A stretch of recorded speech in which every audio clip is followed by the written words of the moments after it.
ഓരോ കാലഘട്ടത്തിലെയും വിജ്ഞാന വികാസവുമായി പുതിയ തലമുറയെ ഉൾച്ചേർക്കുക എന്നുള്ളതാണ് വിദ്യാഭ്യാസത്തിൻ്റെ പരമപ്രധാനമായ കടമ. ആ രംഗത്ത് കേരളം എന്നും മുന്നിലാണ്. കേരളത്തിലെ പൊതുവിദ്യാഭ്യാസ മേഖലയിൽ അതിൻ്റെ പാഠ്യപദ്ധതിയാവട്ടെ, പാഠപുസ്തകങ്ങളാവട്ടെ, അക്കാദമിക് ഇതര പ്രവർത്തനങ്ങളാവട്ടെ, എല്ലാ തലത്തിലും ഏറെ മുന്നിട്ട് നിൽക്കുന്നതാണ്. അത് നമ്മുടെ രാജ്യത്തിനും ലോകത്തിനും എന്നും മാതൃകയാണ്. ആ തലത്തിൽ ലോകത്തിന് സംഭാവന ചെയ്ത ഏറ്റവും മികച്ച വിദ്യാഭ്യാസ മാതൃകകളിൽ ഒന്നാണ് നമ്മുടെ IT വിദ്യാഭ്യാസം. കഴിഞ്ഞ 2 വർഷമായി കേരളത്തിലെ UP മുതൽ ഹൈസ്കൂൾ വരെയുള്ള വിദ്യാർത്ഥികൾ നിർമ്മിത ബുദ്ധിയെക്കുറിച്ചും റോബോട്ടിക് സാങ്കേതിക വിദ്യയെക്കുറിച്ചും പഠിക്കുകയാണ്. ഈ മാർച്ച് 5-ന് ആരംഭിക്കുന്ന 10ാം ക്ലാസ് പരീക്ഷയിൽ ആദ്യമായി റോബോട്ടിക് സാങ്കേതിക വിദ്യയെക്കുറിച്ചുള്ള പരീക്ഷയും വരികയാണ്. ഈ സാഹചര്യത്തിൽ കേരളത്തിലെ പൊതുവിദ്യാഭ്യാസ മേഖലയിൽ വരുത്തിയ ഇത്തരം മാറ്റങ്ങളെക്കുറിച്ച് നമ്മോട് വിശദീകരിക്കുന്നതിനായി കൈറ്റ്സിൻ്റെ CEO, കേരളത്തിൽ കഴിഞ്ഞ 3 പതിറ്റാണ്ടായി IT വിദ്യാഭ്യാസ മേഖലയുടെ പുരോഗതിയിൽ മുൻനിരയിൽ നിൽക്കുന്ന അൻവർ സാദത്ത് ഒപ്പമുണ്ട്. നമസ്കാരം സാർ. സാർ, ഈ ഏറ്റവും ആധുനികമായ ഒരു സാങ്കേതിക വിദ്യയാണ് ഇപ്പം നമ്മുടെ നിലവിലുള്ള നിർമ്മിത ബുദ്ധിയും റോബോട്ടിക് സാങ്കേതിക വിദ്യയും. ഇത് രണ്ടും നമ്മുടെ സ്കൂളുകളിൽ കുട്ടികളെ പഠിപ്പിക്കുന്നു. സാധാരണ നമ്മൾ ഈ സാങ്കേതിക വിദ്യയൊക്കെ പഠിപ്പിക്കുക എന്ന് പറയുമ്പം നമ്മുടെ ഒരു സാമ്പ്രദായികമായ ഒരു കാഴ്ചപ്പാട് അത് എഞ്ചിനീയറിംഗ് കോളേജിലോ അല്ലെങ്കിൽ ITIയിലോ അല്ലെങ്കിൽ ടെക്നിക്കൽ സ്കൂളുകളിലോ ഒക്കെയാണ്, പോളിടെക്നിക്കിലൊക്കെ പഠിപ്പിക്കേണ്ടതാണ് എന്നാണ് നമ്മുടെ ഒരു പൊതുവായ ഒരു കാഴ്ചപ്പാട്. അതിനപ്പുറം നമ്മൾ UP ലെവലിൽ തന്നെ ഇത് പഠിപ്പിക്കണം. ഇതിന് ഇങ്ങനെ നമ്മൾ പഠിപ്പിക്കാൻ തീരുമാനിച്ചപ്പോൾ 2 വർഷം, 2ാമത്തെ അധ്യയന വർഷമാണ് ഈ ഒരു ഇതിലേക്ക് നമ്മൾ വന്നിട്ടുള്ളത്. പ്രത്യേകിച്ച് നിർമ്മിത ബുദ്ധിയും റോബോട്ടിക് സാങ്കേതിക വിദ്യയും പഠിപ്പിക്കുന്നതിൽ ഇതിന് ശരിക്കും കേരളത്തിലെ സ്കൂളുകൾ സജ്ജമാണോ? അല്ല, കേരളത്തിൽ നമ്മുടെ 2.5 പതിറ്റാണ്ടായി നമ്മുടെ കേരളത്തിൽ IT വിദ്യാഭ്യാസം തുടങ്ങിയിട്ട് 2000-2001 തുടങ്ങിയതാണ്. അപ്പോൾ അതിൻ്റെ ഒരു തുടർച്ചയുണ്ട്. അപ്പോൾ സ്വാഭാവികമായിട്ടും ഈ എങ്ങനെയാണ് നമ്മളൊന്നും AI കൊണ്ടുവരാനോ റോബോട്ടിക്സ് കൊണ്ടുവരാനോ ആയിട്ടൊന്നും ചെയ്തിട്ടില്ല. സ്വാഭാവികമായിട്ടും നമ്മുടെ ഡിജിറ്റൽ എഡ്യൂക്കേഷൻ രംഗത്തുണ്ടായിട്ടുള്ള വളർച്ചയാണ് യഥാർത്ഥത്തിൽ ആർട്ടിഫിഷ്യൽ ഇൻ്റലിജൻസിലേക്കും റോബോട്ടിക്സിലേക്കും എത്തിയത്. ഇപ്പോൾ പൊതുവേ AI എന്ന് പറയുമ്പോൾ, AI വിദ്യാഭ്യാസം എന്ന് പറയുമ്പോൾ ആളുകളുടെ മനസ്സിലുള്ളത് റോബോട്ടിക് ടീച്ചർ എന്ന് പറഞ്ഞു, വെറുതെ ഒരു രൂപത്തിന്, ഒരു മനുഷ്യൻ്റെ രൂപത്തിന് നൽകുന്ന രൂപം, അല്ലെങ്കിൽ വളരെ ടെക്നിക്കലായിട്ടുള്ള കോഡിങ്, അതുപോലെ ഈ ഡാറ്റ അനലിറ്റിക്സ് അങ്ങനെയുള്ള കാര്യങ്ങൾ പഠിപ്പിക്കുക. അതും അല്ലെങ്കിൽ വെറുതെ ChatGPT, ജെമിനി പോലുള്ള ടൂളുകൾ ഇതില്ല. ഇത് 3 അപകടമാണ്. ഞാനതിൻ്റെ വിശദാംശങ്ങളിലേക്ക് പോകുന്നില്ല.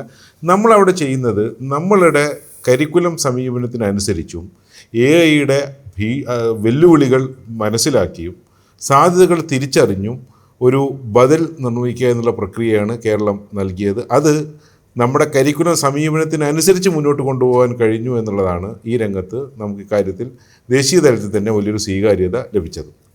ഇപ്പം നമ്മൾ ഈ റോബോട്ടിക് ടീച്ചർ എന്നൊക്കെ പറയുന്ന ഒരു പുതിയ ടെർമിനോളജി ഇപ്പം വളർന്നു വന്നിട്ടുണ്ട്.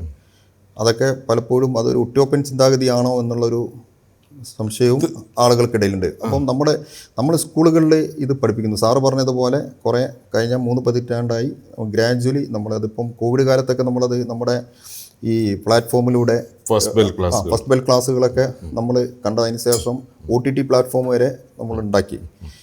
പക്ഷേ നമ്മുടെ അധ്യാപകരാണ് ഇത് പഠിപ്പിക്കേണ്ടത്.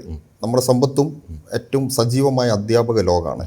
പക്ഷേ അതിനകത്ത് ഇപ്പോൾ നമ്മളൊരു ഡിജിറ്റൽ ഡിവൈഡ് എന്ന് പറയുന്ന അധ്യാപകർക്കിടയിൽ, കാരണം പ്രായമായ അധ്യാപകരുണ്ട്, പുതിയ തലമുറയിലെ അധ്യാപകരുണ്ട്. അപ്പോൾ എങ്ങനെയാണ് ഇത് പഠിപ്പിക്കുന്നതിന് വേണ്ടി നമ്മൾ അധ്യാപകരെ നമ്മൾ സജ്ജമാക്കിയിട്ട്? യഥാർത്ഥത്തിൽ ഈ AI ഒരു വേവ് വരുന്നത്, AI എന്ന് പറയുന്നത് മുമ്പുണ്ടെങ്കിലും 2022 ശേഷം ChatGPT ഒക്കെ വരുമ്പോഴാണ്. അപ്പം നമ്മൾ 2023 ചെയ്തൊരു കാര്യം 8 മുതൽ 12 വരെയുള്ള ഏകദേശം 80,000 അധ്യാപകർക്ക് AI പരിശീലനം നൽകുക എന്നുള്ളതാണ്. അപ്പോൾ നമ്മൾ പൊതുവേ അധ്യാപകരുടെ ഡിജിറ്റൽ ഡിവൈഡ് കുറയ്ക്കാനുള്ള ശ്രമങ്ങൾ ഇൻറ്റൻസീവായിട്ട് നമ്മൾ വന്നത് പൊതുവിദ്യാഭ്യാസ സംരക്ഷണ യജ്ഞത്തിന് ശേഷം 2018 ശേഷമാണ്. നമ്മൾ സമഗ്ര പോർട്ടൽ കൊണ്ടുവന്നു, 45,000 ക്ലാസ് മുറികൾ ഹൈടെക് ആക്കി. ഇപ്പോൾ സ്വാഭാവികമായിട്ടും അധ്യാപകർക്ക് ഇതിൽ അവസരം വന്നു.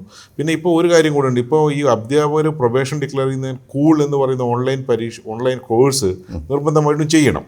ഇപ്പോൾ കേരളത്തിലെ അധ്യാപകരുടെ ഡിജിറ്റൽ ഡിവൈഡ് എന്ന് പറയുന്നത് ഡിജിറ്റൽ ലഭ്യത കുറവ് എന്ന് പറയുന്നത് നമ്മുടെ ഡ്രോപ്പ് ഔട്ട് പോലെ വളരെ വളരെ കുറവാണ്. നമുക്കതൊരു ഇഷ്യൂ അല്ല. പക്ഷേ പുതിയൊരു സാങ്കേതിക വിദ്യ വന്നപ്പോൾ അന്ന് അധ്യാപകർക്ക് പരിശീലനം കൊടുത്തത് എന്താണ് ഇതിൻ്റെ സാധ്യതകൾ, ഇപ്പോൾ എങ്ങനെയാണ് ഒരു ഡോക്യുമെൻറ്റ് സമ്മറൈസ് ചെയ്യുക, എങ്ങനെയാണ് നിങ്ങളൊരു ഇമേജ് ജനറേഷൻ ഇത് ഉപയോഗിച്ച് നടത്തുന്നത്, എങ്ങനെ പ്രോംപ്റ്റ് ഇത് നടത്താം, റെസ്പോൺസിബിളി എങ്ങനെ യൂസ് ചെയ്യാം, എങ്ങനെ ഇതിൻ്റെ ഒരു കോഡിങ് നടത്താം എന്നുള്ള ഒരു 3 ദിവസത്തെ ഇൻറ്റൻസീവായിട്ടുള്ള കോച്ചിങ്ങാണ് നടത്തിയത്. ഇത് ഇവരിലുണ്ടാക്കിയൊരു കോൺഫിഡൻസ്, അതോടൊപ്പം തന്നെ അസസ്മെൻ്റ് എങ്ങനെ ഉപയോഗിക്കാം. ഇപ്പോൾ കെമിസ്ട്രി പഠിപ്പിക്കുന്ന ഒരു ടീച്ചറാണെങ്കിൽ സ്ട്രക്ചർ ഓഫ് ആറ്റം അവർ പഠിപ്പിക്കുന്നതാണ്. നമ്മൾ അവരോട് പറഞ്ഞു നിങ്ങളത് ഈ ചാറ്റ് എഞ്ചിന് കൊടുത്തിട്ട് 10 ചോദ്യങ്ങളും ആൻസറും തരാൻ വേണ്ടി പറയാൻ പറയും. ഇവർ നോക്കുമ്പോൾ 10 ചോദ്യങ്ങളിൽ 6 എണ്ണം ശരിയാണ്, 4 എണ്ണം തെറ്റാണ്. അപ്പോൾ ഇതൊന്നും തെറ്റുമെന്നുള്ള അവർക്ക് മനസ്സിലായി. ഇതെങ്ങനെയാണ് തെറ്റുന്നത്? ഇതിൻ്റെ ഡാറ്റാ സെറ്റിൻ്റെ പ്രശ്നമുണ്ട്, ഇതിനെ ട്രെയിൻ ചെയ്തതിൻ്റെ പ്രശ്നമുണ്ട്, ഇതിൻ്റെ അൽഗരിതത്തിൻ്റെ പ്രശ്നമുണ്ട്. ഇത് നമ്മളെ നെഗറ്റീവായിട്ടും കൊണ്ടുപോകാം, നമ്മുടെ അക്കാദമിക് സമീപനത്തിന് വിരുദ്ധമായിട്ട് വരാം. അതിനാണ് നമ്മൾ സ്വന്തമായിട്ട് ഡാറ്റാ സെറ്റും കാര്യങ്ങളും തയ്യാറാക്കുന്നത് എന്നുൾപ്പെടെയും ഈ ഇതിൻ്റെ ഉത്തരവാദിത്തത്തോടെ ഉപയോഗിക്കേണ്ട കാര്യങ്ങളും ഇവരെ പരിശീലിപ്പിക്കും. അങ്ങനെ അധ്യാപകരിലേക്ക് കോൺഫിഡൻസ് നൽകി 2023-24 നൽകിയാണ് ഒരു വർഷത്തോളം സമയമെടുത്താണ് 24-25 ആദ്യം 7ാം ക്ലാസ്സിൽ നമ്മൾ AI ഉൾപ്പെടുത്തിയത്. കാരണം അധ്യാപകർക്ക് ട്രെയിനിങ് കൊടുക്കുമ്പോൾ നമ്മൾ പറഞ്ഞത് ഇപ്പോൾ തരുന്ന ട്രെയിനിങ് നേരെ ക്ലാസ് റൂമിൽ പ്രയോഗിക്കാനല്ല, നിങ്ങൾക്ക് ഇതിൻ്റെ സാധ്യതകൾ മനസ്സിലാക്കാനും അക്കാദമിക് ഉള്ളടക്കം തയ്യാറാക്കാനും പരിമിതികൾ മനസ്സിലാക്കി അതനുസരിച്ച് ഇടപെടാനുമാണ്. ആ സ്ട്രാറ്റജി വിജയമായിരുന്നു. പിന്നീടാണ് 24-25 7ാം ക്ലാസ്സിൽ ഇന്ത്യയിൽ ആദ്യമായിട്ട് 4 ലക്ഷത്തോളം കുട്ടികൾക്കായി നമ്മൾ AI പാഠപുസ്തകത്തിൻ്റെ തരത്തിലേക്ക് വന്നത്. അപ്പോൾ നമ്മളെല്ലാത്തിനും 2 ഭാഗമുണ്ടല്ലോ, 2 മുഖങ്ങളുണ്ട്. ഇപ്പോൾ നേരത്തെ ക്ലോണിങ് വന്ന സമയത്തും സമൂഹം വലിയ രീതിയിൽ ചർച്ച ചെയ്യും, പിന്നെ അതിനെ സൈഡിലേക്ക് മാറ്റി നിർത്തുകയും ചെയ്തു. ഇപ്പോൾ ആർട്ടിഫിഷ്യൽ ഇൻ്റലിജൻസ് വന്ന സമയത്തും ഇത് എങ്ങനെയാണ് നമ്മുടെ പോസിറ്റീവായിട്ട് ഇതിനെ നെഗറ്റീവായിട്ട് ഉപയോഗിക്കാൻ ഒരുപാട് സാധ്യതകൾ ഉള്ളൊരു മേഖലയാണ്. അപ്പം എനിക്ക് തോന്നുന്നത് ഈ ലക്ഷക്കണക്കിന് കുട്ടികൾക്കാണ് നമ്മളിത് പ്രാക്ടീസ് എടുക്കുന്നത്. അപ്പോൾ ഇത് പഠിപ്പിക്കുന്നതോടൊപ്പം ഇതിൻ്റെ പോസിറ്റീവായിട്ട് ഇതിനെങ്ങനെ ഉപയോഗിക്കാമെന്നും ഇതിൻ്റെ കുരുക്കിൽപ്പെടാതിരിക്കാൻ എന്ത് മാർഗ്ഗമാണ് ആലംബിക്കുന്നത്, ആ രീതിയിലേക്ക് നമ്മുടെ ഒരു പാഠ്യപദ്ധതിയെ എത്തിച്ചിട്ടുണ്ടോ? തീർച്ചയായിട്ടും. കാരണം എന്താ വെച്ച് കഴിഞ്ഞാൽ ഞാൻ ഈ അധ്യാപക പരിശീലനത്തിൻ്റെ ലക്ഷ്യം ഇതിൻ്റെ അപകടങ്ങളാണ്. ആർട്ടിഫിഷ്യൽ ഇൻ്റലിജൻസിൻ്റെ അപകടങ്ങൾ വളരെ ലളിതമായിട്ട് പറഞ്ഞു കഴിഞ്ഞാൽ 3 തരത്തിൽ നമുക്ക് തരംതിരിക്കാം. ഒന്ന്, ഇതിൻ്റെ അൽഗരിതമിക് ബയസ്. ഇപ്പോൾ യൂറോപ്പിലുണ്ടാക്കുന്ന ഒരു എഡ്യൂക്കേഷൻ സോഫ്റ്റ്വെയറോ അല്ലെങ്കിൽ എഡ്യൂക്കേഷൻ പശ്ചാത്തല സൗകര്യങ്ങളോ ആയിരിക്കില്ല ഇന്ത്യയിൽ, ആഫ്രിക്കയിലൊക്കെ വ്യത്യസ്തമായിരിക്കും. രണ്ടാമത്, നമ്മൾ നൽകുന്ന ഉത്തരം ശരിയാണോ തെറ്റാണോ എന്നറിയാതെ തെറ്റായ വിവരങ്ങളിൽ നിന്ന് ഹാലൂസിനേഷൻ. ഓക്കെ, ഇതുമായി ബന്ധപ്പെട്ടതാണ്. മൂന്നാമത്തെ ഏറ്റവും പ്രധാനപ്പെട്ട ഒരു സാധനം എന്ന് പറയുന്നത് ഈ പ്രൈവസി ഇൻവേഷനാണ്. നമ്മുടെ സ്വകാര്യ വിവരങ്ങളെടുത്ത്, ഇപ്പോൾ ഇന്ത്യയിലെ ഡാറ്റാ പ്രൊട്ടക്ഷൻ നിയമം 2023 വന്നു, ചട്ടങ്ങൾ വന്നെങ്കിലും ഇപ്പോഴും കുട്ടികളുടെ കേസ് അത് കൃത്യമായിട്ട് നോട്ടിഫൈ ചെയ്തിട്ടില്ല. അപ്പോൾ 2022 ഈ ഹ്യൂമൻ റൈറ്റ് വാച്ചിൻ്റെ ഒരു പഠനം ഇന്ത്യയിലെ സ്വകാര്യ ടെക് പ്ലാറ്റ്ഫോമുകൾ വളരെ ഭീതിതമായ രൂപത്തിൽ കുട്ടികളുടെ ഡാറ്റ ചോർത്തി കൊമേഴ്ഷ്യൽ താല്പര്യങ്ങൾക്ക് ഉപയോഗിച്ചു എന്നുള്ളതാണ്. ഇത് കൊമേഴ്ഷ്യൽ താല്പര്യങ്ങൾക്ക് മാത്രമല്ല, വൾണറബിൾ ആക്കാം, അവരെ പറ്റിക്കാം. നമ്മളിപ്പോഴത്തെ മുതിർന്നവരെ ഡിജിറ്റൽ അറസ്റ്റ് ഉൾപ്പെടെയുള്ള ഒരുപാട് കാര്യങ്ങളിലേക്ക് പോകാം. അതാണ് ഇതിൻ്റെ ഒരു പ്രശ്നം. അപ്പോൾ അത്തരത്തിലുള്ള അപകടങ്ങളുണ്ട്. അപ്പോൾ നമ്മുടെ വിദ്യാഭ്യാസ സമ്പ്രദായത്തിൽ ഉപയോഗിക്കുമ്പോൾ ഈ തെറ്റായ വിവരങ്ങൾ നൽകുക എന്നുള്ളത് ഏറ്റവും പ്രധാനപ്പെട്ടത്. അതുകൊണ്ടാണ് റോബോട്ടിക് ടീച്ചർ എന്ന് പറയുന്നത് യഥാർത്ഥത്തിൽ ഒരു ഫേക്ക് സംഭവമാണ്. കാരണം എന്ന് വെച്ച് കഴിഞ്ഞാൽ നിങ്ങൾ ചെറിയ ഒരു ഉപകരണത്തിനെ നമ്മുടെ ഈ അലക്സ പോലുള്ള കാര്യം, ഒരു ടെക്സ്റ്റിനെ അക്ഷരത്തെ ശബ്ദമാക്കി മാറ്റുന്നൊരു കാര്യങ്ങളാണ്. ചെറിയ രൂപത്തിൽ അതിനെ ലേൺ ചെയ്യിക്കുന്നു, ട്രെയിൻ ചെയ്യിക്കുന്നു, അത് പറയുന്നു, ഹിന്ദി ആണെങ്കിലും ഇംഗ്ലീഷ് ആണെങ്കിലും ഒക്കെ. അത് സാധാരണ വെക്കുന്നതാണ്. ഇത് ഈ തുണിക്കടയിൽ നമ്മൾ ഇതൊക്കെ സാരിയൊക്കെ വെച്ച് പ്രദർശിപ്പിക്കുന്ന രൂപങ്ങളുണ്ടല്ലോ, അതേപോലെ രൂപത്തിൽ ഈ ഒരു ചെറിയ സാധനം വെച്ചിട്ട് ഇത് ടീച്ചറാണെന്ന് കാണിക്കുമ്പോൾ, ഞാനത് ഇപ്പോൾ കേരളത്തിൽ അത്രമാത്രം വന്നില്ലെങ്കിലും അത് ശരിക്കും നിയന്ത്രിക്കേണ്ട തരത്തിലാണ്. അപ്പോൾ ദേശീയ തലത്തിൽ ഒരു ഉത്തരേന്ത്യയിലെ ഒരു സ്കൂളിൽ വന്ന ഒരു പഠനം, ഒരു റിപ്പോർട്ട് കണ്ടത്, അവിടെ ഈ റോബോട്ടിക് ടീച്ചർ വന്നപ്പോൾ കുട്ടികൾക്ക് കൂടുതൽ സ്വീകാര്യത ഉണ്ടായി, മറ്റ് ടീച്ചർമാരെക്കാൾ വരുന്നു, അറ്റൻഡൻസ് വരുന്നു. ഇതൊക്കെ വളരെ അപകടമാണ്. അപ്പോൾ ഇത്തരം അപകടങ്ങൾ തുറന്നു കാട്ടിയിട്ട് ഈ പറയുന്ന അൽഗരിതമിക് ബയസും ഈ ഹാലൂസിനേഷനും ഇല്ലാതെയാണ് നമ്മുടെ ഇതിലേക്ക് വരുന്നത്. ഞാനത് വിശദമായിട്ട് പറയാം. അപ്പോൾ അതിനു മുമ്പ് നമ്മൾ എങ്ങനെയാണ് ക്ലാസ് മുറികളിലേക്ക് വരുന്നത്? ഇപ്പോൾ ഉദാഹരണത്തിന് 7ാം ക്ലാസ്സിൽ നമ്മൾ തുടങ്ങുന്നത് കമ്പ്യൂട്ടർ വിഷനാണ്. എന്ന് പറഞ്ഞു കഴിഞ്ഞാൽ കുട്ടി നേരത്തെ പ്രീ ട്രെയിൻ ചെയ്ത് വെച്ചൊരു മോഡലിൽ നമ്മൾ ഈ മുഖം തിരിച്ചറിയുന്ന കമ്പ്യൂട്ടർ, നമ്മുടെ സ്കൂളിൽ ലാപ്ടോപ്പ് ഉണ്ട്, ആ ലാപ്ടോപ്പിനെല്ലാം വെബ് ക്യാം ഉണ്ട്, പിക്ടോ ബ്ലോക്ക് സോഫ്റ്റ്വെയർ ഉപയോഗിച്ച് കുട്ടികൾ ഈ സന്തോഷം, സങ്കടം, ക്രോധം, ഇതൊക്കെ 7 ഭാവങ്ങൾ ഇങ്ങനെ നമ്മുടെ കമ്പ്യൂട്ടർ തിരിച്ചറിയുന്നുള്ള പ്രോഗ്രാം, ഫേസ് ഡിറ്റക്ഷൻ കമ്പണൻ്റ് ഉപയോഗിച്ച് പ്രോഗ്രാം എഴുതുകയാണ്. അതായത് അവരതിൻ്റെ ബെനിഫിഷ്യറീസ് അല്ല. അപ്പോൾ AI ക്യാമറയിൽ വരുമ്പോൾ എങ്ങനെയാണ് ഇത് ഡിറ്റക്ട് ചെയ്യുന്നത് എന്നുള്ളതിൻ്റെ പ്രോഗ്രാം എഴുതുകയാണ്. അപ്പോൾ അതാണ് അതിൻ്റെ ഒരു ക്രിയേറ്റീവ്, ക്രിട്ടിക്കൽ തിങ്കിങ് ക്രിയേറ്റീവ് പാർട്ടാണ്. അത് കഴിഞ്ഞ് ദെൻ 7 അത്തരം കാര്യങ്ങൾ അടിസ്ഥാന കാര്യങ്ങൾ പഠിച്ച് 8ാം ക്ലാസ്സിലെത്തുമ്പോൾ കുറച്ചും കൂടെ നേരെ പ്രീ ട്രെയിൻഡ് ആണ്. ഈ സൂപ്പർവൈസറി ലേണിംഗ് എന്ന് പറയുന്നത് എങ്ങനെയാണ് ഇതിനെ നമ്മൾ ട്രെയിൻ ചെയ്യുന്നത് എന്നുള്ളതും ഡാറ്റാ സെറ്റ് എന്താണ്. അപ്പോൾ ഈ ഡാറ്റാ സെറ്റ് കൃത്യമായിട്ടല്ലെങ്കിൽ നമുക്ക് ഇതിൻ്റെ ഇൻപുട്ട് പ്രശ്നം വരും. നിങ്ങൾ ഒരു AI എഞ്ചിനെ ട്രെയിൻ ചെയ്യാൻ എടുക്കുന്ന വിവരങ്ങളാണ് നമ്മൾ ഡാറ്റാ സെറ്റ് എന്ന് പറയുന്നത്. ആ ഡാറ്റാ സെറ്റ് കൊടുക്കുന്നു, ട്രെയിൻ ചെയ്യുന്നു, ടെസ്റ്റ് ചെയ്യുന്നു. ഈ 3 കാര്യങ്ങളും എങ്ങനെയാണ് എന്നുള്ളത് അത് നിങ്ങൾ പാഠപുസ്തകം നോക്കിയാൽ അറിയാൻ പറ്റും. കുട്ടികൾക്ക് വളരെ ലളിതമായിട്ട് ഇത് പറയാൻ പറ്റും. അപ്പോൾ പൊതുവായുള്ള വിവരങ്ങൾ കിട്ടാനും കൂടുതൽ കിട്ടുന്ന കുട്ടികൾക്ക് ഇത് കൂടുതൽ പഠിക്കാനും പറ്റും. 8 മുതൽ തന്നെ ഇതിൻ്റെ അപകടങ്ങളും ഇതിൻ്റെ 9, 10 ക്ലാസ്സുകളിൽ കുറച്ചുകൂടെ വിശദമായിട്ട് ഇത് എങ്ങനെയാണ് ഇത് ദുരുപയോഗം ചെയ്യപ്പെടുന്നത് എന്നുള്ള സാധ്യതയും കുട്ടികൾ പഠിക്കുന്നുണ്ട്. ഇപ്പോൾ സാർ ഇത് 7ഉം 8ഉം പറയാം, അതിൻ്റെ ഒരു പ്രാഥമികം ഒന്ന് ശരിക്കും തോന്നുന്നു 7ാം ക്ലാസ്സിൽ ഇതിനൊന്ന് പരിചയപ്പെടുത്താന്നുള്ള ഒരു ആപ്ലിക്കേഷൻ തന്നെ ചെയ്യുന്നുണ്ട്.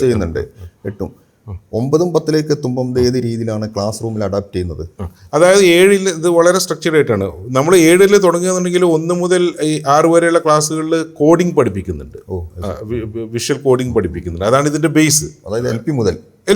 LP 4ാം class. അത് LPയിൽ നമ്മൾ കളിപ്പെട്ടി എന്നുള്ള പേരിൽ എഡ്യൂട്ടൈൻമെൻറ്റ് രൂപത്തിലാണ്, വലിയ സങ്കീർണമായിരുന്നു. അത് 5, 6, 7ലാണ് കോഡിങ്ങിൻ്റെ ഇത് തുടങ്ങുന്നത്. 7ൽ ഇപ്പോൾ ഇതും കൂടെ വന്നു.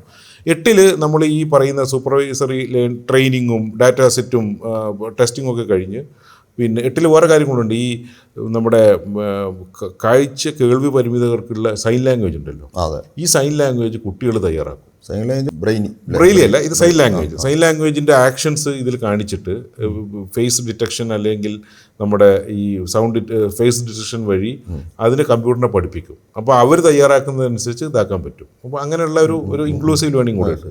9ൽ കുറച്ചും കൂടെ ഗൗരവമായിട്ട് ഈ പറയുന്ന ഇതിൻ്റെ റെസ്പോൺസിബിൾ യൂസ് ഓഫ് AI, എവിടെ ഉപയോഗിക്കണം എവിടെ ഉപയോഗിക്കാൻ പാടില്ല, അതിൻ്റെ അപകടങ്ങൾ കാര്യമായിട്ട് പഠിപ്പിക്കുന്നുണ്ട്. പിന്നെ നാച്ചുറൽ ലാംഗ്വേജ് പ്രോസസ്സിങ്ങിലൂടെ എങ്ങനെയാണ് ഈ വോയിസും ടെക്സ്റ്റും ഒക്കെ കൈകാര്യം ചെയ്യുന്നത്. പിന്നെ നമ്മുടെ ഇപ്പോഴത്തെ ജനറേറ്റീവ് AI നമ്മളൊരു എങ്ങനെയാണ് ഇത് പ്രോംപ്റ്റിംഗ് കൊടുത്തിട്ട് വരുന്നത്. അത്തരം കാര്യങ്ങൾ യഥാർത്ഥത്തിൽ പണ്ടൊക്കെ ഈ ഒരു പോസ്റ്റ് ഗ്രാജുവേഷൻ ലെവലിലൊക്കെ പഠിക്കുന്നതെന്ന് പറയാം. അപ്പോൾ അതൊക്കെ വളരെ സിമ്പിളായിട്ട്, പക്ഷേ ഇതിലെന്ന് പറഞ്ഞു കഴിഞ്ഞാൽ മിനിമം ലെവൽ വിവരങ്ങൾ എല്ലാ കുട്ടികൾക്കും കിട്ടും. കൂടുതൽ താല്പര്യങ്ങൾക്ക് പഠിക്കാൻ പോകാം. അപ്പോൾ അതുകൊണ്ട് കുട്ടികൾക്ക് ആശങ്ക ഉണ്ടാവില്ല, ഇതെന്താണ് ഈ GNA, ഇതെങ്ങനെയാണ്, ഇത് കറക്റ്റാവോ, നമ്മളെ മുതിർന്നവരെ പോലെ തെറ്റിദ്ധരിപ്പിക്കില്ല. ഇതൊന്നും പഠിക്കുന്ന കുട്ടികൾ ഡിജിറ്റൽ അറസ്റ്റിനൊന്നും വിധേയമാവില്ല. അത്തരത്തിലുള്ളൊരു പടകോതിയാണ് നമ്മൾ എടുത്തിരിക്കുന്നത്. 10ാം ക്ലാസ്സിൽ എന്ത് വെച്ച് കഴിഞ്ഞാൽ AIയും റോബോട്ടിക്സും കൂടി ഇൻ്റഗ്രേറ്റ് ചെയ്തു. അങ്ങനെയാണ് റോബോട്ടിക് പഠനം 10ാം ക്ലാസ്സിൽ വന്നത്.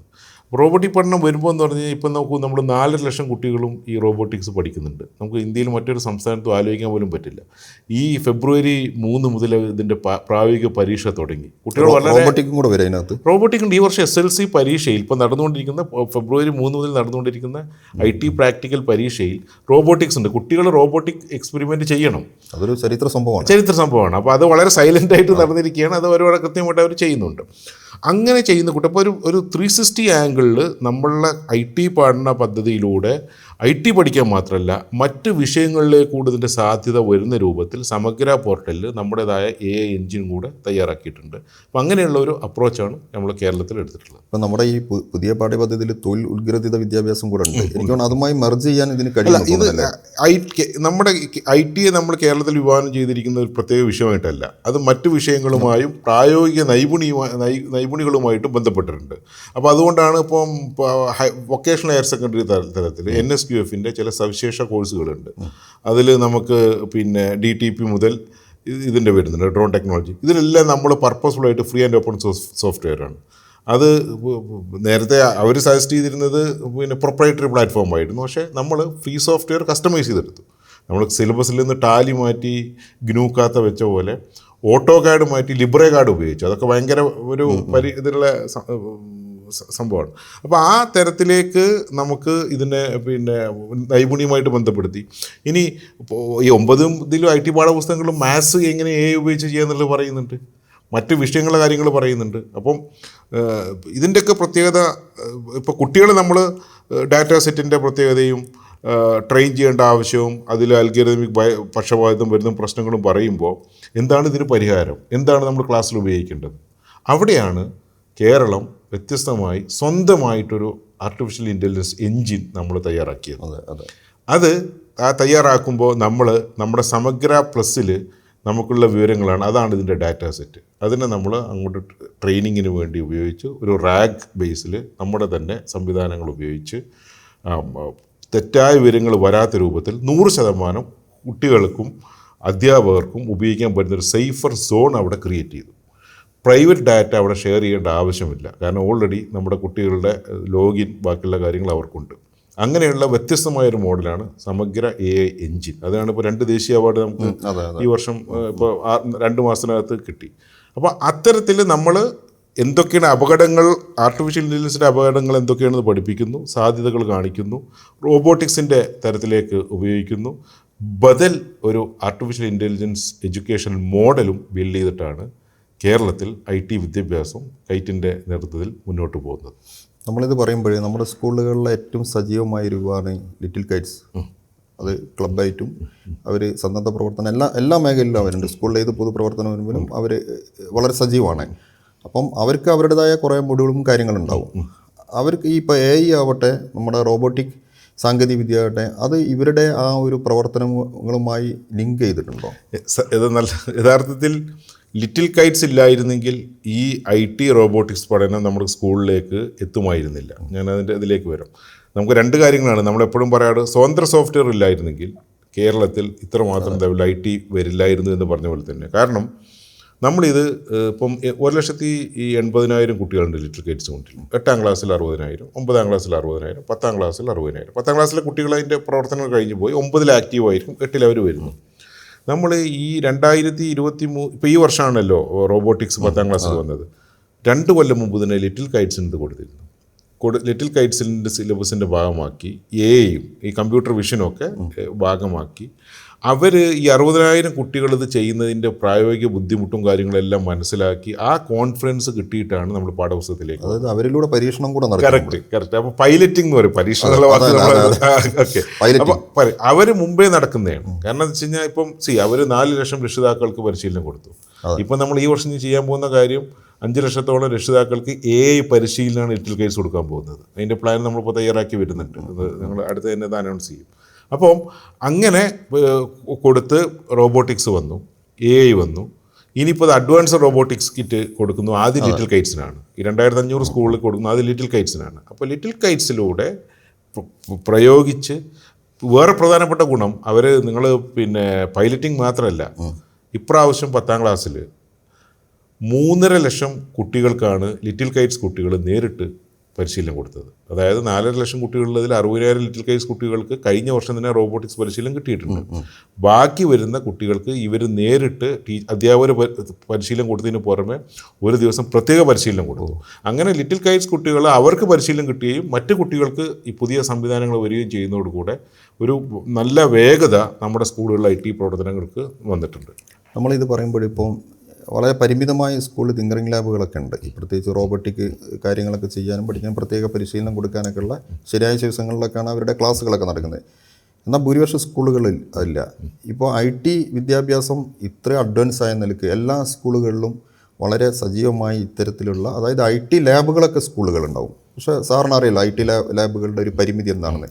അത് ഒന്നും കൂടി വികസിപ്പിക്കുകയും കൂടുതൽ സാങ്കേതിക പരമായ സജ്ജീകരണങ്ങൾ അത്ര ലാബുകളിൽ കൊണ്ടുവരണമെന്ന് തോന്നിയിട്ടുണ്ടോ? അല്ല, ഇതിൽ ഞാനൊരു കാര്യം പറയാം. നമ്മൾ ആദ്യം തന്നെ എടുത്തിരിക്കുന്നത് ഈ ഒരു വിജയങ്ങളുടെ തുരുത്തുകൾ ഉണ്ടാക്കലല്ല നമ്മുടെ ലക്ഷ്യം, ഐലൻഡ്സ് ഓഫ് എക്സലൻസ്. ഇപ്പം ഈ ടിങ്കറിംഗ് ലാബ് കോൺസെപ്റ്റും നമ്മളതിന് അത് പോസിറ്റീവ് ഇമ്പാക്റ്റ് ഉണ്ടാക്കിയിട്ടില്ല കഴിഞ്ഞ 5-6 വർഷം കൊണ്ട്. അതിന് കാരണം എന്ന് പറഞ്ഞു കഴിഞ്ഞാൽ ഒരു ജില്ലയിൽ 5, 8, 10 സ്ഥലത്ത് ഉണ്ടാവും.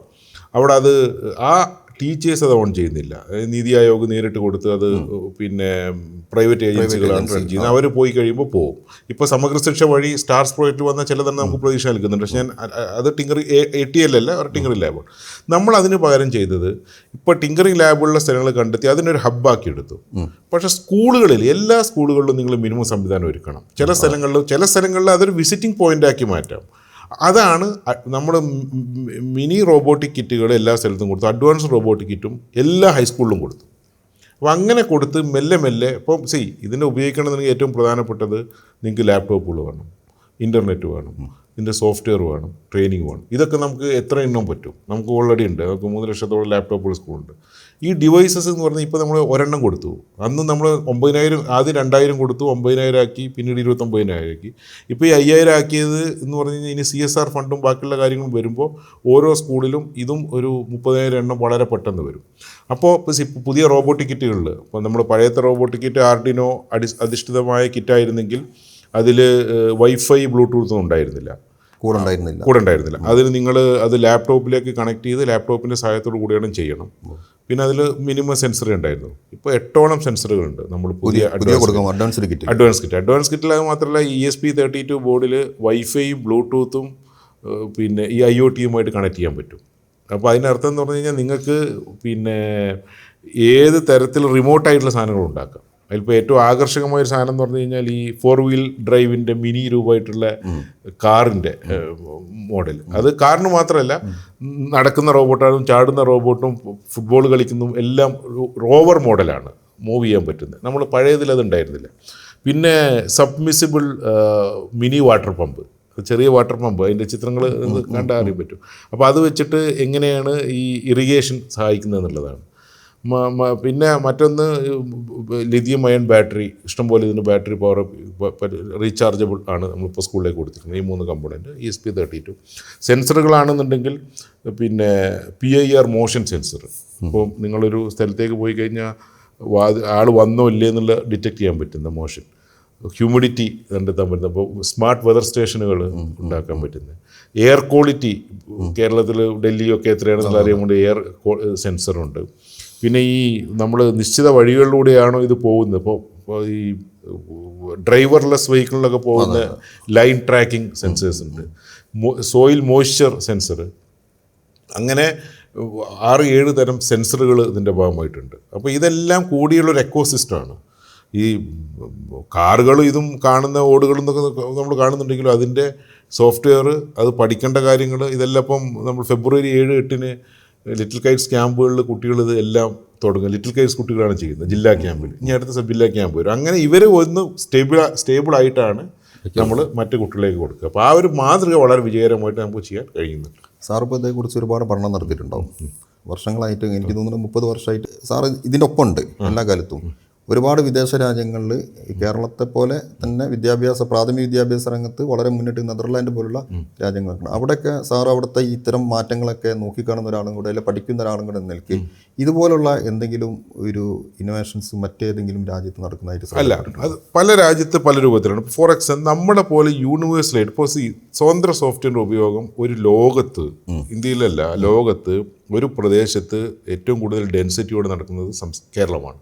ഇതിപ്പോഴേ 2007 പോളിസിക്ക് ശേഷം അതൊരു നയമായിട്ട് എടുത്തതാണ്. കാരണം നിങ്ങൾ നോക്കൂ, അറ്റ് എ ടൈം 4.5 ലക്ഷം കുട്ടികളാണ് സ്വതന്ത്ര സോഫ്റ്റ്വെയർ ഉപയോഗിച്ച് ഒരു ബോർഡ് എക്സാം എഴുതുന്നത്, പൂർണ്ണമായും സ്വതന്ത്ര സോഫ്റ്റ്വെയർ ഉപയോഗിച്ച്. അതേപോലെ തന്നെ ഈ ഇപ്പോൾ ഫിൻലൻഡിൽ നമ്മൾ പഠിക്കാൻ പോയപ്പോൾ, നമ്മുടെ ഗവൺമെൻറ് പഠിക്കാൻ പോയപ്പോൾ നമ്മൾ ഇവിടെ നിന്നൊന്നും അങ്ങോട്ട് കൊടുക്കാൻ വേണ്ടി പോയതല്ല. അപ്പോൾ സ്വാഭാവികമായിട്ട് അവിടെ നിന്നുള്ള ടീച്ചർ ട്രെയിനിങ് ഉൾപ്പെടെയുള്ള കാര്യങ്ങൾ പറഞ്ഞപ്പോൾ ഇവിടെയുള്ള കാര്യങ്ങൾ അവതരിപ്പിക്കുന്ന കൂട്ടത്തിൽ ലിറ്റിൽ കൈറ്റ്സിൻ്റെ കാര്യം പറഞ്ഞപ്പോൾ അവരതിന് താല്പര്യം പഠിപ്പിച്ചു. കാരണം എന്താ വെച്ചാൽ നമ്മുടെ സ്കെയിലാണ് പ്രധാനം. ഇപ്പോൾ ലോകത്ത് റോബോട്ടിക് എഡ്യൂക്കേഷൻ ഉണ്ട്, IT ഉണ്ട്, ബാക്കിയുള്ള കാര്യങ്ങളുണ്ടെങ്കിലും ഒരു പ്രദേശത്ത് മുഴുവൻ കുട്ടികൾക്കും 10ാം ക്ലാസ്സിലാണെങ്കിൽ മുഴുവൻ കുട്ടികൾക്കും പാഠപുസ്തകത്തിലാക്കി മാൻഡേറ്ററി ആയിട്ട് പഠിപ്പിക്കുന്നത് നമ്മൾ മാത്രമേ ഉള്ളൂ. അപ്പം യൂറോപ്യൻ രാജ്യങ്ങൾ ബാക്കിയാണെങ്കിൽ പല സ്ഥലത്തും ഓപ്ഷനിലാണ്. പിന്നെ ഇത്രയും നമ്പറില്ല, അവർക്ക് നമ്പറില്ല. അപ്പോൾ ഈ ഒരു സ്കെയിലിൽ കേരളത്തോട് പിടിക്കുന്ന IT എഡ്യൂക്കേഷൻ ഇന്നില്ല. കാരണം നമ്മൾ 25 വർഷം എന്ന് പറയുന്നത് നിസ്സാര സംഭവമല്ല, അത് നമ്മൾ കണ്ടിന്യൂ ആയിട്ട് കൊണ്ടുപോയി എന്നുള്ളതാണ്. അപ്പോൾ അതുകൊണ്ട് പക്ഷേ നമ്മൾ പിന്നെ ഒരു കാര്യം ചെയ്തിട്ടുണ്ട്, നമ്മളിങ്ങനെ വെറുതെ ഒരു സ്റ്റാറ്റിക്കായിട്ട് നിൽക്കില്ല, നമ്മൾ ഡൈനാമിക്കായിട്ട് മൂവ് ചെയ്യണം. ബെസ്റ്റ് പ്രാക്ടീസസ് എവിടെയൊക്കെ ഉണ്ടോ അതൊക്കെ നമ്മൾ കൊണ്ടുവരുന്നുണ്ട്. ഇപ്പോൾ ജിയോജിബ്ര എന്ന് പറയുന്നത് സാൽസ്ബർഗ് യൂണിവേഴ്സിറ്റിയിലാണ്. ഇന്ത്യയിൽ ആദ്യം ഏറ്റവും പ്രകടമായിട്ട് കൊണ്ടുവന്നതാണ്. അവിടെ പല സ്ഥലത്തും പോസ്റ്റ് ഗ്രാജുവേഷൻ കോഴ്സുകൾക്ക് വരെ റിസർച്ചിന് ഉപയോഗിക്കുന്നതാണ് ജിയോജിബ്ര. ഫെറ്റ് ഇപ്പോഴൊക്കെ IIT ഒക്കെ ഇപ്പോൾ സിമുലേഷൻ കോഴ്സ് പറഞ്ഞിട്ട് IIT ചെന്നൈയിലൊക്കെ ഞാൻ പോയപ്പോൾ ഫെറ്റാണ് കാര്യമായിട്ട്. ഈ ഫെറ്റ് നമ്മൾ 5-8-10 വർഷമായി നമ്മുടെ സിലബസിൽ വന്നിട്ട്, കൊളറാഡോ യൂണിവേഴ്സിറ്റിയുടെ. ഈ സ്ക്രാച്ച്, ഇപ്പോൾ ഈ പറഞ്ഞ പിക്ടോ ബ്ലോക്സ്, ഈ ഡിവൈസസ്, ഇതെല്ലാം ബെസ്റ്റ് പ്രാക്ടീസ് എവിടെ ഉണ്ടെന്ന് നിരന്തരം നോക്കി അതിൽ ഗവേഷണം നടത്തി അത് നമ്മുടെ സ്കൂളിലേക്ക് കൊണ്ടുവരുന്നതുകൊണ്ടാണ്. ഇതൊരു സുപ്രഭാതത്തിൽ ഇങ്ങനെ വന്നതല്ല. അപ്പോൾ അതുകൊണ്ട് ഇപ്പോഴും കണ്ടാലും നമ്മൾ പക്ഷേ സ്വതന്ത്ര സോഫ്റ്റ്വെയർ ഫിലോസഫി വലുതായതുകൊണ്ട് നമ്മളിന്ന് എടുക്കാനും മറ്റ് സംസ്ഥാനങ്ങളും രാജ്യങ്ങളും തയ്യാറാകുന്നുണ്ട്. അവിടെയുള്ള പ്രാക്ടീസ് നമ്മൾ എടുക്കുന്നുണ്ട്. അതാണ് ഒരു വലിയൊരു കൊളാബറേറ്റീവ് ഒരു ഫ്രീ പ്ലാറ്റ്ഫോമിൻ്റെ ഒരു ഗുണം കൂടിയാണ് കേരളത്തിൻ്റെ ഈ ഒരു വളർച്ച. നമ്മളിത് പറയുമ്പോൾ ഇപ്പോഴത്തെ കുട്ടികൾ നമ്മൾ അധ്യാപകരെക്കാളും ഇത്തരം എല്ലാം എക്യുപ്പൈഡ് ആണ്. പ്രത്യേകിച്ചും ഏത് സ്മാർട്ട് ഫോണിൻ്റെ ഒരു യുഗത്തിലാണ് കുട്ടികൾ ജീവിക്കുന്നത്. അവർക്ക് സ്കൂൾ എന്നല്ലാതെ തന്നെ പുറത്തുനിന്ന് അവരിതെല്ലാം ഉപയോഗിക്കാൻ അവർക്ക് അറിയാം. അപ്പം ഒരുപാട് വിവരങ്ങളും ഒരുപാട് വിജ്ഞാനങ്ങളും പുതിയ സാങ്കേതിക വിദ്യകളും അവരുടെ ഉള്ളിലുണ്ട്.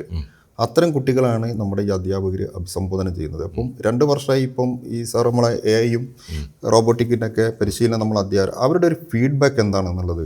അല്ല, അത് നമ്മൾ കുട്ടികൾ എന്ന് പറഞ്ഞാൽ കുട്ടികൾക്ക് അവരുടെ പ്രത്യേകത, അവർ ഇപ്പോൾ നമ്മൾ പത്രം വായന, TV കാണൽ, ഇതൊക്കെ നമ്മുടെ പഴയ ഒരു കൺവെൻഷൻ സ്റ്റൈലില്ല. നമ്മളൊരു കോൺസെപ്റ്റ് അവർക്ക് വേണ്ട സാധനങ്ങൾ അന്വേഷിച്ച് കണ്ടെത്താൻ പറ്റുന്നുള്ളതാണ്. സോ നമ്മുടെ ഒരു കോൺസെപ്റ്റ് ഒരു ഡിജിറ്റൽ ലേബേഴ്സ് അല്ല, നമ്മളൊരു ഡിജിറ്റൽ ലേബേഴ്സ് അല്ല, ഡിജിറ്റൽ ആർക്കിടെക്ട്സ് ആണ് നമ്മുടെ കുട്ടികളെ നമ്മളാക്കുന്നത്. അതായത് ഒരു ശില്പികൾ. ഇപ്പം വിവരങ്ങൾ അവർ സോഷ്യൽ മീഡിയയിലൂടെയൊക്കെ വിവരങ്ങൾ കിട്ടുന്നു, ബാക്കിയുള്ള കാര്യങ്ങൾ കിട്ടുന്നെങ്കിലും ഇതെങ്ങനെയാണ് തയ്യാറാക്കുന്നത്, എങ്ങനെയാണ് വരുന്നത് എന്നുള്ള റീ എഞ്ചിനീയറിംഗ് പാർട്ട് പഠിപ്പിച്ചു കൊടുക്കാൻ അത് സ്വന്തമായിട്ട് പഠിക്കുന്ന കുട്ടികൾ കുറവായിരിക്കും. അവിടെയാണ് നമ്മൾ ആ ഒരു പുഷാണ് നമ്മൾ സ്കൂളിൽ കൊടുക്കുന്നത്. അവിടെ സത്യത്തിൽ നമ്മുടെ ടീച്ചർമാർക്ക് റോളുണ്ട്. അതല്ലാതെ നിങ്ങൾ സബ്ജക്റ്റുകൾ അവർക്ക് കിട്ടുന്നതും പിന്നെ നെറ്റിൽ കിട്ടുന്നതും അവിടെ പഠിപ്പിക്കുന്നതല്ല. ഇതെങ്ങനെയാണ് വർക്ക് ചെയ്യുന്നത് എന്നുള്ളത് ത്രൂ ടീച്ചർ ഡ്രിവനാണ്. ആ ഒരു അപ്രോച്ച് വളരെ പ്രധാനപ്പെട്ടതാണ്. അതുകൊണ്ട് ഒരു അക്സെപ്റ്റൻസ് ഇപ്പോഴും നമ്മൾ ടീച്ചേഴ്സ് ഇതിൻ്റെ വലിയ യുഗത്തിൽ എന്ത് വെല്ലുവിളി പറഞ്ഞു കഴിഞ്ഞാലും അത് ടീച്ചർ ഡ്രിവനാണ്. അത് നമുക്ക് അവിടെ വരുന്നുണ്ട്.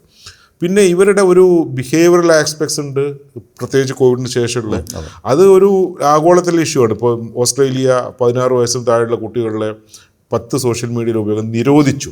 ഫസ്റ്റ് കൺട്രി ടു ബാൻ ആണത് ഡിസംബർ 10. ഇപ്പോൾ 2 മാസം ആവുന്നുള്ളൂ. യൂറോപ്യൻ യൂണിയൻ അത് നോക്കിക്കൊണ്ടിരിക്കുകയാണ്, ഇന്ത്യയൊക്കെ നോക്കിക്കൊണ്ടിരിക്കുകയാണ്. അപ്പോൾ കേരളത്തിൽ അതിൻ്റെ ഒരു സ്ട്രാറ്റജി സൈബർ സേഫ്റ്റി പ്രോട്ടോക്കോളിൻ്റെ രൂപത്തിലേക്ക് നമ്മൾ ആലോചിക്കുന്നുണ്ട്. അപ്പം ഇവരുടെ ഈ ഒരു സ്കില്ലുണ്ട്, ഇവർക്ക് വ്യത്യസ്ത സ്കില്ലിൻ്റെ ഒപ്പം തന്നെ നമ്മുടെ വിദ്യാഭ്യാസം വെറും സ്കില്ലല്ലല്ലോ. നമ്മളിപ്പോൾ ആ സ്കില്ലിൻ്റെ ഒരു അടിത്തറയും അതിൻ്റെ അടുത്ത ലെവലിലേക്ക് പോകാനും ഇവർ ഇതിൻ്റെ ഒരു ക്രിയേറ്റേഴ്സ് ആവാനും, അതായത് നമ്മൾ digital architects not digital labours എന്നുള്ള ഒരു ഫിലോസഫിയിൽ വർക്ക് ചെയ്യുമ്പോൾ തീർച്ചയായിട്ടും നമുക്ക് ഈ കുട്ടികളെ കൈകാര്യം ചെയ്ത് അവരെ മെൻറ്റർ ചെയ്ത് അടുത്ത തരത്തിലേക്ക് നമ്മുടെ ഈ കരിക്കുലം ഉദ്ദേശിക്കുന്ന തരത്തിലേക്ക് കൊണ്ടുപോകാൻ ഉള്ള അവസരമുണ്ട്. ഈ റോബോട്ടിക്സിൻ്റെ IoT ലിറ്റിൽ കൈറ്റ്സിൻ്റെ ഒക്കെ അനുഭവം വളരെ പോസിറ്റീവായിട്ടാണ് നമുക്ക് വന്നിരിക്കുന്നത്. ഇത് നമ്മൾ പറയുമ്പോൾ അത് ഒരു 10 വരെയാണ് നമ്മൾ ഈ പറഞ്ഞിരിക്കുന്നത്. പക്ഷേ നമ്മുടെ പൊതുവിദ്യാഭ്യാസം എന്ന് പറഞ്ഞാൽ 10-ൻ്റെ അപ്പുറത്തോട്ടുണ്ട്. +1 +2 ഉണ്ട്. അവിടെ ഒരുപാട് പഠിക്കാൻ അവർക്ക് വളരെ കമ്പാർട്ടലൈസ് ചെയ്തുള്ള സ്ട്രീമുകളിലാണ് +1 +2 പഠിക്കുന്നത്. എങ്കിൽ പോലും ഇതിൻ്റെ ഒരു എക്സ്റ്റൻഷൻ ആ മേഖലയിലേക്കും കൂടെ വേണ്ടതല്ലേ? അതായത് +1 +2ൻ്റെ പ്രശ്നം, +1 +2 4 സ്ട്രീം, മറ്റേ 1 മുതൽ 10 വരെ നിങ്ങളെല്ലാം ഒരേ സ്ട്രീമിലാണ് വരുന്നത്. അപ്പോൾ അവർക്ക് IT ഒരു വിഷയമുണ്ട്. പിന്നെ ആകെ ഉള്ളത് ഭാഷാ വിഷയങ്ങൾ മാത്രമേ ഉള്ളൂ അവർക്ക് മാറ്റം വരുന്നത്. പക്ഷേ +1 +2 ആകുമ്പോൾ നിങ്ങൾ സയൻസ് സ്ട്രീം, ഹ്യൂമാനിറ്റീസ് സ്ട്രീം അങ്ങനെയായിട്ട് വരുന്നു. കമ്പ്യൂട്ടർ സയൻസ് പഠിക്കുന്ന വളരെ കുറച്ച് കുട്ടികളുള്ളൂ. അപ്പോൾ അതുകൊണ്ട് നമുക്ക് 10 വരെയുള്ള ഒരു IT മുന്നേറ്റം +1 +2 അത്ര സാധ്യമാവില്ല. പക്ഷേ നമ്മളൊരു കാര്യമുണ്ട്, സമഗ്ര റിസോഴ്സ് പോർട്ടലും AI എഞ്ചിനും +1 +2-നുണ്ട്. ഹൈടെക് ക്ലാസ് മുറികളുണ്ട്. പിന്നെ നമുക്കിപ്പോൾ ഈ കീ ടു എൻട്രൻസ് പരിശീലനം അതിപ്പോൾ AI ഉപയോഗിച്ചിട്ടാണ്. അതിൽ മെഡിക്കൽ എഞ്ചിനീയറിംഗ് മാത്രമല്ല, കീമും നീറ്റും മാത്രമല്ല, CUT ഉൾപ്പെടെ എല്ലാ സ്ട്രീമിനുമുള്ള കാര്യങ്ങൾ ഉൾപ്പെട്ടിട്ടുണ്ട്. പക്ഷേ ലിറ്റിൽ കൈറ്റ്സും ഹയർ സെക്കൻഡറിയിൽ വേണം എന്നുള്ള വലിയൊരു ഡിമാൻഡ് വരുന്നുണ്ട്. പക്ഷെ അത് നമുക്ക് കാറ്റർ ചെയ്യാൻ പറ്റുന്നില്ല. കാരണം എന്താ വെച്ച് കഴിഞ്ഞാൽ അവിടെ ഒരുപാട് ക്ലബ്ബുകളും പരീക്ഷ ഓറിയൻറ്റഡും ആയിട്ടുള്ളൊരു പ്രശ്നമുണ്ട്. അപ്പോൾ അത് എങ്ങനെ ഒരു ഫുൾ ഫ്ലഡ്ജഡ് അല്ലെങ്കിലും ഇതിൻ്റെ ഒരു ഒരു സാറ്റലൈറ്റ് മോഡൽ എങ്ങനെ അവിടെ വർക്കൗട്ട് ചെയ്യുന്ന കാര്യം നമ്മൾ ആലോചിക്കുന്നുണ്ട്. അപ്പം ഹയർ സെക്കൻഡറിയിൽ NCC മുതലെല്ലാം ബാക്കിയെല്ലാം ഉണ്ട്. സാധ്യത നിങ്ങൾക്ക് പരിശോധിച്ചാൽ നടക്കുന്നുണ്ട്. വേറൊരു കാര്യം ചോദിക്കാനുള്ളത്, ഇതിപ്പോൾ 2 വർഷമായി, എന്താണ് അടുത്തൊരു എക്സ്റ്റൻഷൻ ഇതിൻ്റെ എന്തെങ്കിലും ആലോചനയിലുണ്ടോ? എക്സ്റ്റൻഷൻ എന്ന് പറഞ്ഞു കഴിഞ്ഞാൽ നമ്മളിപ്പോൾ സ്വാഭാവികമായിട്ടും നമ്മൾ ഭയങ്കര പ്ലാൻ ചെയ്തൊരു കാര്യമില്ല, ഒക്കെ യാദൃശ്ചികമായിട്ട് വരുന്നതാണ്. ഇപ്പോൾ AI-യുടെ ഒരു സാധനം വന്നപ്പോൾ നമ്മൾ പ്ലാൻ ചെയ്ത് വന്നു വെച്ച് കഴിഞ്ഞാൽ ഇതിൻ്റെ ഒരു ബേസിക്കലി ഇപ്പോൾ 1 മുതൽ 10 വരെയുള്ള പുസ്തകങ്ങളിലെ കണ്ടൻറ്റ് എന്ന് പറയുന്നത് സ്വാഭാവികമായിട്ട് വരുന്ന മാറ്റങ്ങളനുസരിച്ച് അതിനെ പുതുക്കിക്കൊണ്ടിരിക്കും. അതൊന്ന്. പിന്നെ പുതിയ പ്രോഗ്രാം, ഇപ്പോൾ അതാണ് പറഞ്ഞപ്പം രക്ഷിതാക്കൾക്ക് വരുന്ന AI ഇത്. അപ്പോൾ രക്ഷിതാക്കൾക്ക് AI എന്ന് പറയുമ്പോൾ കുട്ടികളും കൂടെ അത് പഠിക്കുന്നതാണ്. ഇപ്പോൾ AI എന്ന് പറയുന്നതും നമുക്കൊരു മേച്ചറായിട്ടില്ല. അപ്പോൾ നിരന്തരം ഇതിൻ്റെ അപകടങ്ങൾ തുറന്നു കാണിച്ചും ഇതിൻ്റെ സാധ്യതകൾ പ്രയോജനപ്പെടുത്തിയും നമ്മൾ അതിനോടൊപ്പം പോകുക എന്നുള്ളത് ഏറ്റവും പ്രധാനപ്പെട്ടത്. അതുകൊണ്ട് പ്രത്യേകമായിട്ട് നമുക്ക് 1, 2, 3 എന്ന് പറയാൻ പറ്റുന്നില്ലെങ്കിലും സ്വാഭാവികമായിട്ടും ഇത്രയും കാലം ഈ കഴിഞ്ഞ ഇത്രയും വർഷങ്ങളിൽ അതത് ഇപ്പോൾ AVGC സെക്ടർ, ഇപ്പം നിങ്ങൾ നോക്കൂ, ഈ ആനിമേഷൻ, വിഷ്വൽ എഫക്റ്റ്, ഗ്രാഫിക്സ്, പിന്നെ കോമിക്സ്, എക്സ്റ്റൻഡഡ് റിയാലിറ്റി, AVGC. നമ്മൾ കേരള AVGC നയം ഉണ്ടാക്കി ഈ വർഷം പാഠപുസ്തകത്തിൽ ഉൾപ്പെടുത്തി. പുതിയ കേന്ദ്ര ബഡ്ജറ്റിൽ AVGC പഠിക്കുന്നതിന് വേണ്ടി 15,000 സ്കൂളിൽ സംവിധാനം ഒരുക്കുമെന്ന് പറഞ്ഞിട്ടുണ്ട്. അപ്പോൾ നമ്മൾ നേരത്തെ ചെയ്തു. നമ്മളത് തുടങ്ങി. പക്ഷേ അത് നമ്മൾ തുടങ്ങിയെന്ന് പറഞ്ഞു കഴിഞ്ഞാൽ പൂർണ്ണമായിട്ടൊന്നുമില്ല. നമ്മളതിൻ്റെ കോൺസെപ്റ്റ്, അതായത് അതും 3-ാം ക്ലാസ്സിൽ മ്യൂസിക് പഠിക്കുന്നുണ്ട് കുട്ടി, മ്യൂസിക് ക്രിയേറ്റ് ചെയ്യുന്നുണ്ട്. 3-ല്ല, ഞാനത് നേരത്തെ Aയുടെ പോലെ തന്നെ 3, 4, 5, 6 എല്ലാ ക്ലാസ്സുകളിലും ഉണ്ട്. അപ്പോൾ അങ്ങനെ തുടങ്ങിയത് ഞാൻ അതിൻ്റെ അടുത്ത ലെവലിലേക്ക് പോകും, മനസ്സിലായി? എന്ന് പറഞ്ഞാൽ അപ്പോൾ ആ ലെവലിലേക്ക് പോകുന്ന സ്വാഭാവികമായിട്ടുള്ള വളർച്ച കാലത്തിന്, വിദ്യാഭ്യാസ മേഖലയിൽ കാലത്തിന് മുമ്പേ സഞ്ചരിക്കാൻ ഇതുവരെ IT കാര്യത്തിൽ കേരളത്തിന് കഴിഞ്ഞിട്ടുണ്ട്. അത് ഈ കഴിയുന്ന രൂപത്തിലേക്കുള്ള നല്ല ഒരു നെറ്റ്വർക്ക് അധ്യാപകരുടേതായാലും വിദ്യാർത്ഥികളുടേതായാലും ഒക്കെ ഇവിടെ സജ്ജമാണ് എന്നുള്ളതാണ് അതിൻ്റെ ഒരു ഗുണപരമായ കാര്യം.